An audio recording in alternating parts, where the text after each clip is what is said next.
Hey, welcome to the Pitchability Show. This is episode 15. This is the show where you develop from the ground up.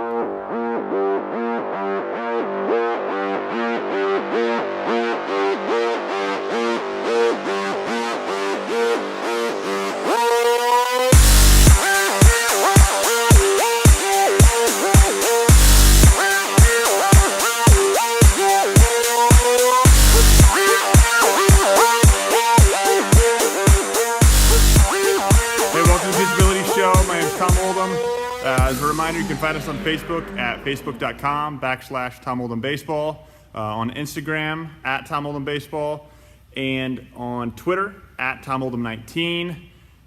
Send us your questions. We'll answer them on the show.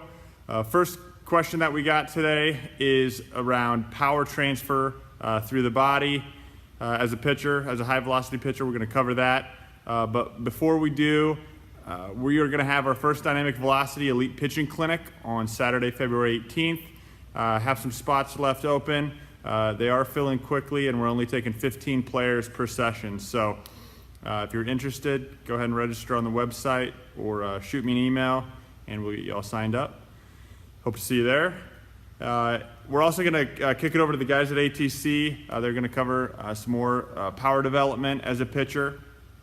But before we do that, let's talk about power transfer through the body, through the kinetic chain for high velocity pitchers. So a lot of what we do is really clean up lower half mechanics. And the reason that we're doing that is we want to start that power generation, that power production with that back leg through that back foot.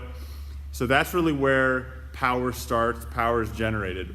When that leg is lifted, it's really to get the hips in position to be able to get deep into that back glute, almost thinking like you're taking your power through your back heel as you're driving off the mound going out to front foot strike. So high velocity pitchers are able to create a lot of power, a lot of ground force on that back foot, that back leg, driving down through the mound, and then they explosively transfer it out to their front foot at front foot strike.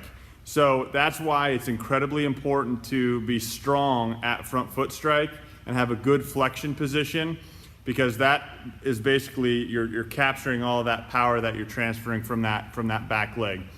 Now, once you land in that strong front foot strike position, it's really important that you're going to land in a flex position or in flexion. And then it's really important that you get extended or you block with that front leg. Because if you stay in a flex position or you stay at flexion through pitch release, that's a huge energy leak down into the ground.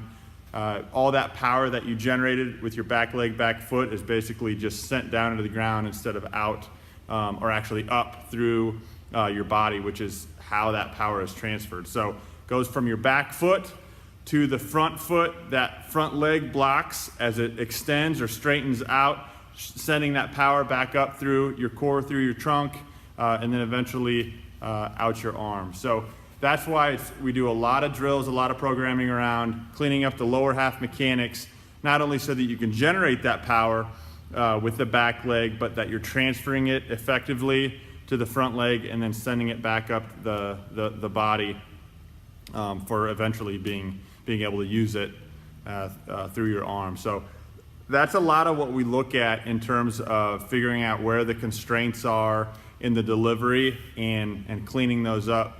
A lot of it has to do with the body is just not in a position to either create or transfer that power, and that's really why we do a lot of video analysis to slow it down and pinpoint where exactly that energy is leaking so that we can clean up the mechanics and maximize the power production. So the question was, how does power transfer through the body?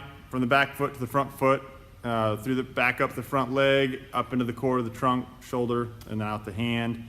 That's a very simple way to basically explain how it transfers up the kinetic chain. There's a lot that goes into it, but that's what we work on. So thank you for your question. Now I'm going to kick over to the guys at ATC. Hey Hey guys, Mike back at Athletes Training Center with another tip from our complete game program. For the last couple weeks, we've been talking about how we train for power using our max effort jumps. Today, we're going to continue on that power development theme, and we're just going to talk about how we use our medicine balls with our training. The medicine ball drill that we're going to focus on today is an overhead slam with a thoracic rotation. We refer to this one as a windmill slam. And there's 4 things that I really want to focus on with this drill. So first and foremost, this allows athletes to train at high speeds, which is crucial when we're training for power. Secondly, this is going to challenge their anterior core stability, as the athlete has to resist overextending through their lumbar spine when their arms are overhead. Third, it's going to promote good scapular mechanics as the scapula upwardly rotates on the rib cage to get the arms overhead. And finally, this enhances our plyometric technique by finishing the drill in a snap down position, which is the same position that we use to take off and land our max effort jumps. Thanks, guys. Appreciate that. As a reminder, if you have a question, shoot it to us. We'll answer it on the show. You can email it to me, tom@tomoldhamnbaseball.com. You can send me a message on Facebook, Instagram, Twitter. We'll get them, collect them, and answer them on the show. Thanks.